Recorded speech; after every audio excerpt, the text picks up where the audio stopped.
was a strange time with the Welsh national team because it was such a good team.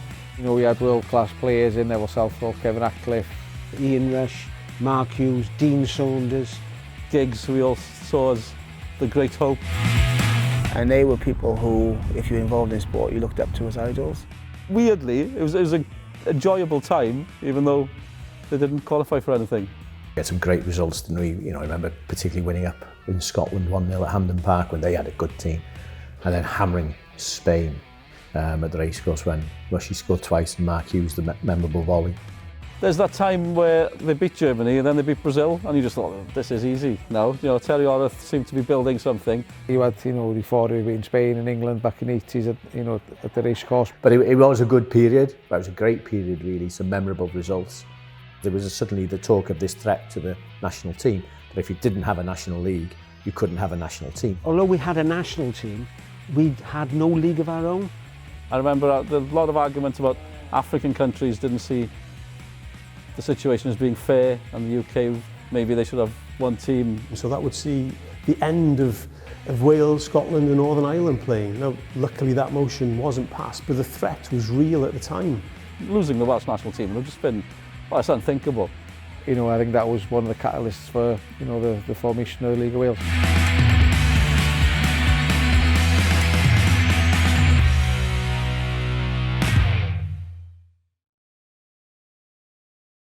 Of course, England have got their league. There's a league in Scotland, there's a league in Ireland that have always been there.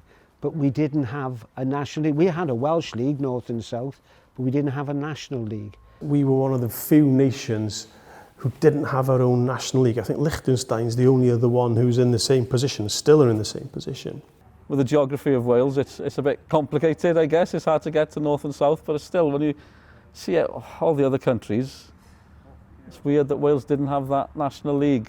Obviously, you had more of your regional competitions where you had obviously the Welsh Alliance League up North Wales, then you had the Wrexham Area League up in the North East, obviously the Mid Wales League, and you know your South Wales amateur leagues and stuff. Then you had Welsh League North, Colwyn Bay, you know, likes of when I was growing up playing for Festiniog, Pwllheli, Porthmadog. I wasn't as familiar with the football scenario down in South Wales, but again, the South Wales leagues, similar to what was up in, then you had leagues in Gwynedd, you had the Wrexham Area League, which had some strong teams there. A lot of the clubs, especially in the North and the South, would be playing in English leagues. Across the border, Northern Premier for Bangor and those guys in Rhyl, Southern League for clubs like Barrytown, and they had done for years, and that's how it was. If you landed from Mars in Wales at that time, you wouldn't have a clue what the footballing landscape was. So it was imperative that National League was formed so that you could see what the pyramid system was. And then everything was about to change. I mean, I think people had always spoken, generally, about having one domestic league. I didn't realise that, you know, the FAW had this master plan. And in 1992, the League of Wales was formed. From my point of view, again, maybe because I was from Aberystwyth in Mid Wales, just used to seeing your team playing against Welsh clubs, that the next step for a National League just felt natural. I think it was a great thing, really, because it had brought everyone together in Wales. We were going to places we've never been before, playing against players we never played against. So it could only be a good thing. It was an adventure, you know, for a lot of us, you know, going down, you know, South Wales, you know, probably furthest we've been was Llanidloes or Carsos, you know, in the Cymru Alliance. You know, the lads down south didn't know anything about the lads up north. The same with the lads up north, knew nothing about us down here. I was working in BBC Wales Sport at the time. I was truly excited by it, to be honest. It was something new. But, of course, I wasn't as aware of the feelings of the clubs in North Wales and South Wales. You know, they weren't happy at all. It was Alan Evans's baby, and Alan was ridiculed by a lot of people for coming up with the idea. But there's a purely practical perspective to this as well, that he needed to protect the national team. It felt a bit that the announcement came from nowhere. You don't just announce these things overnight, but it felt like it was done a bit matter-of-factly. The clubs are sort of told, this is happening, get on with it or get out. It wasn't to everybody's liking. The irate clubs that didn't come in. So yeah, it didn't get off to a great start. What did happen was all hell broke loose a lot of clubs just said, no, we're not joining. And it got very messy, to be honest. I think it's fair to say everybody supported the concept, could understand why, because there was suddenly the talk of this threat to the national team. But it did set people against each other. And, you know, I would say journalists, reporters, commentators would work together, suddenly arguing over things, and then you weren't welcome at a certain ground. Yeah, I just remember the, if you want to say anger, but it's just the passion. These guys have been supporting their clubs for years, and the clubs have been playing in the English leagues for years. I think they felt they were being forced into something that they weren't quite happy with. The Irate 8 were perfectly within their rights, of course, to stand their ground about what they felt was right for them at the time. You know, they were willing to put it all on the line because they really didn't want to join this new league. And that's what led to, you know, I remember a huge meeting in a hotel in centre of Cardiff, the Irate 8, loads of press and media there, led by, you know, influential figures in Welsh football at the time. John Reddy, chairman at Merthyr. Bangor City, you know, still had aspirations of getting to the Football League. And other clubs who were now playing in England, like Colwyn Bay and what have you. And then obviously had the issue with Newport, who had reformed. But 30 years down the line, the fact the league has been set up and it's grown has just proven that Alan Evans' vision was the right one for Welsh football.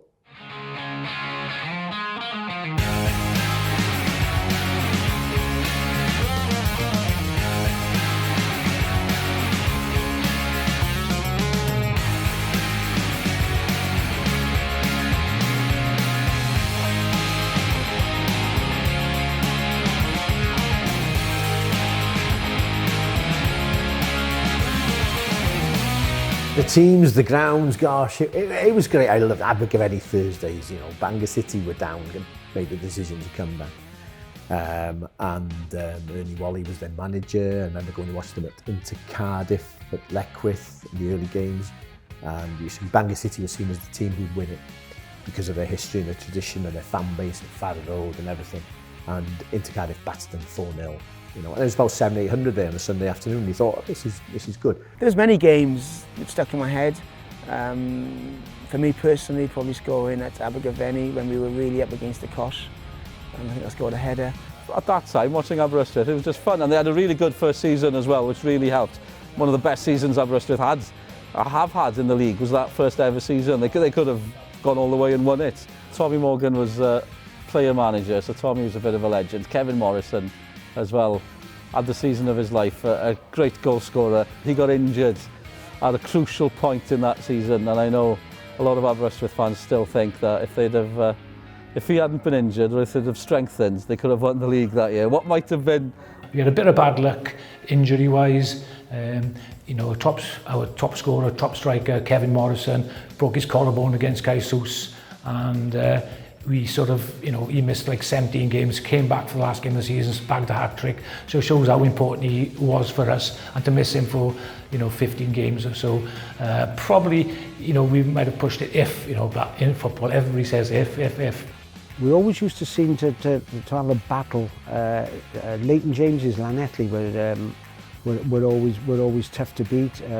There'd be a lot of nice words on the touchline, should I say. There weren't well many children stood around it. The language was going back and forth, and you know the tackles on the pitch would be flying in. But yeah, it was. There's not one that I can think back on. Cumbraen were always a great game. Well, there was some tough battles.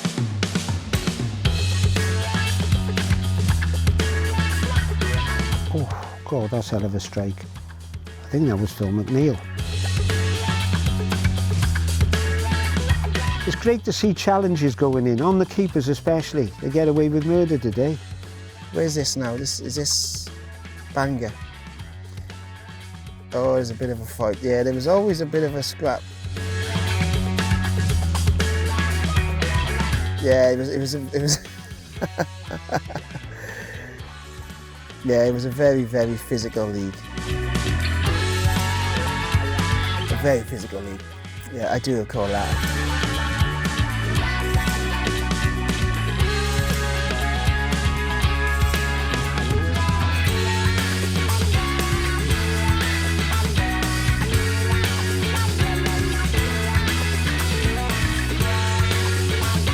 I can't remember what was going through my mind at the time. But I mean, when you actually see it again, I mean, he goes to headbutt me. And I mean, then, you know, you initially think, sugar lumps, he's going to, break my nose.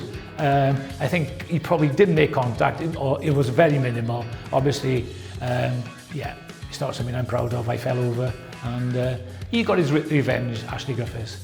He got me a beauty here at Park Avenue in the reverse picture, so yeah. And you look at some of the pitches there now, they probably wouldn't pass the licensing criteria.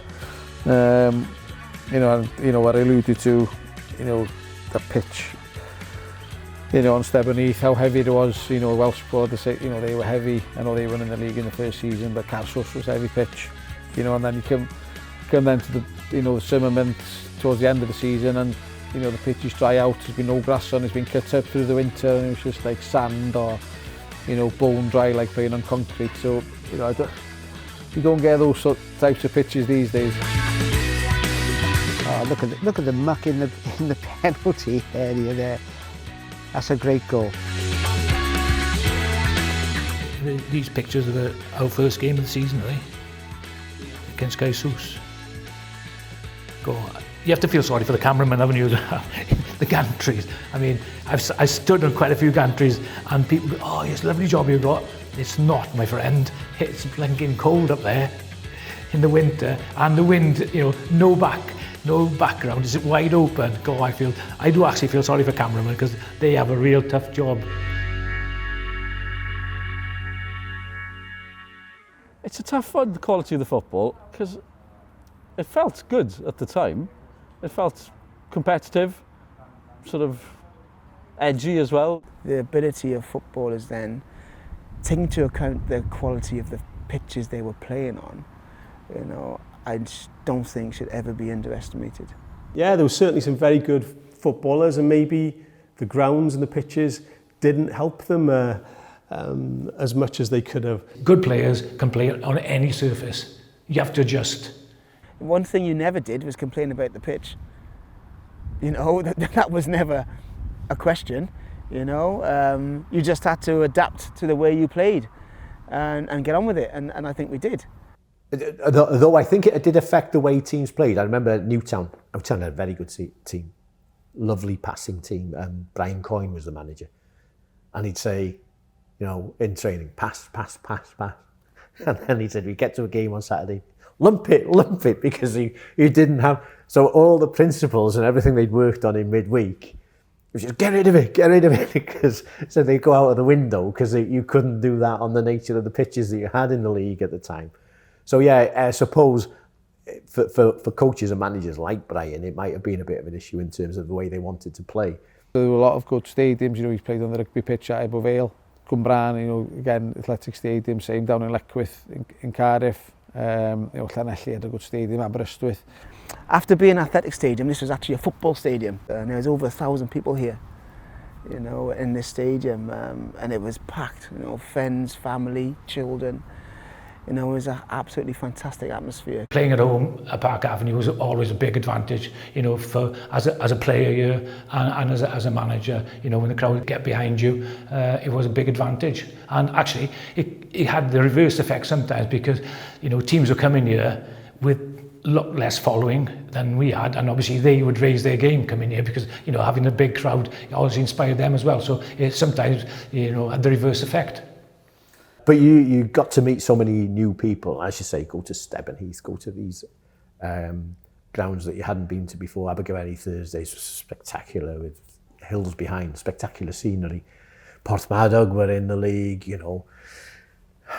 Is there a better place to watch football than the scenery you have there?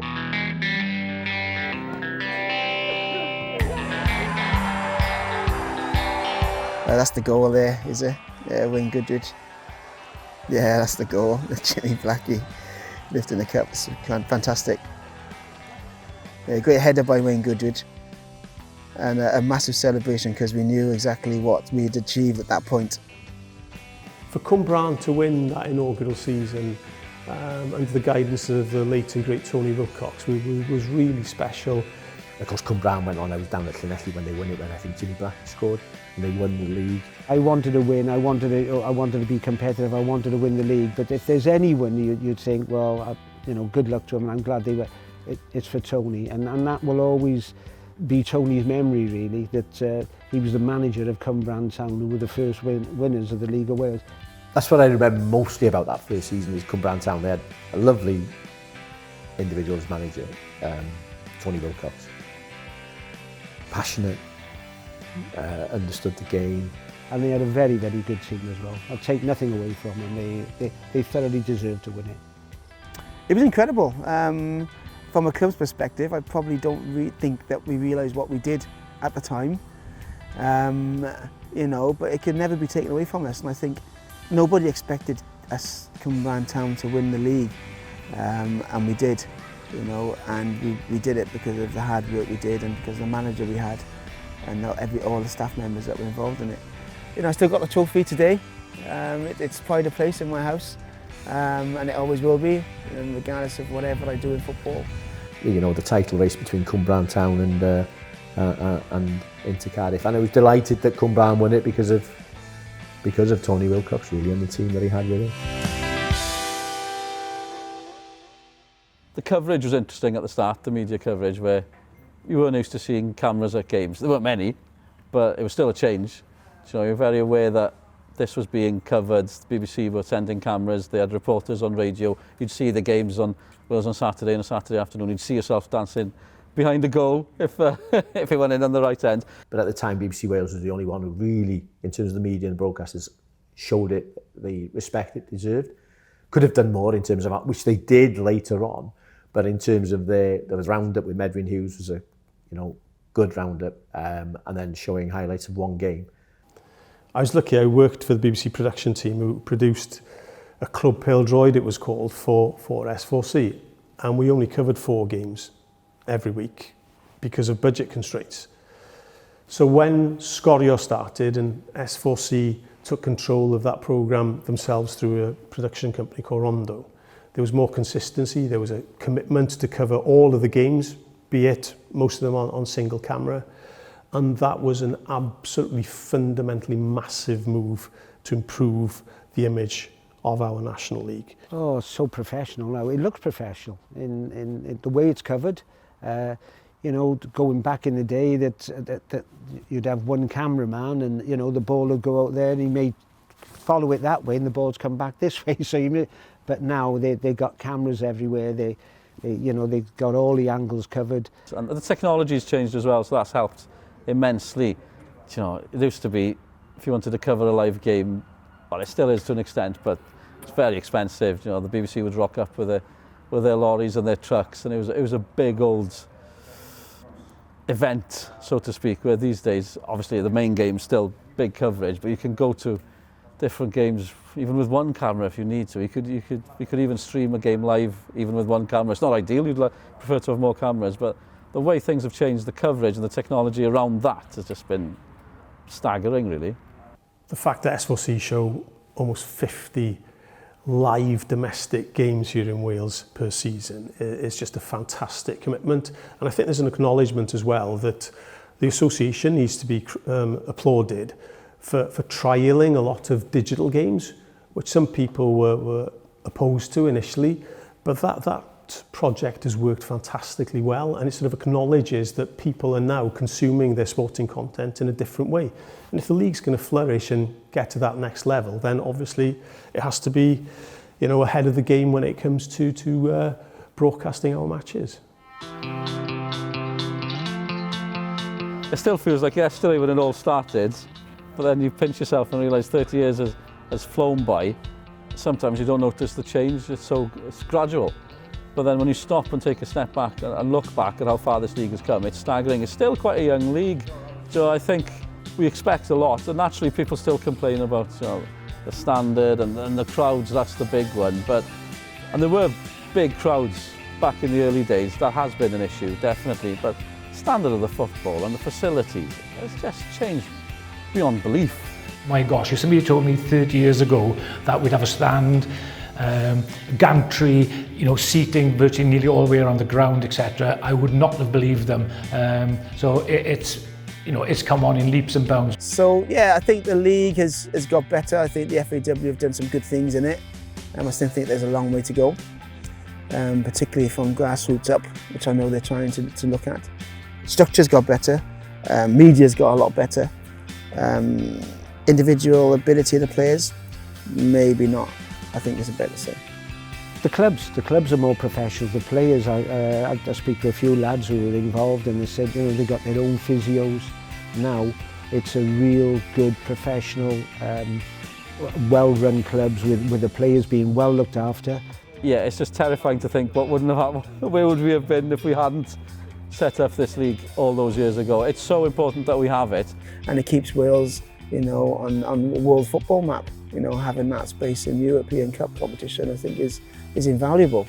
And Welsh football, even when we weren't doing that well, it was so important for individuals like myself to say, no, you know, I'm Welsh, this team represents me. And so to protect that by establishing our own national league was a very important step to take.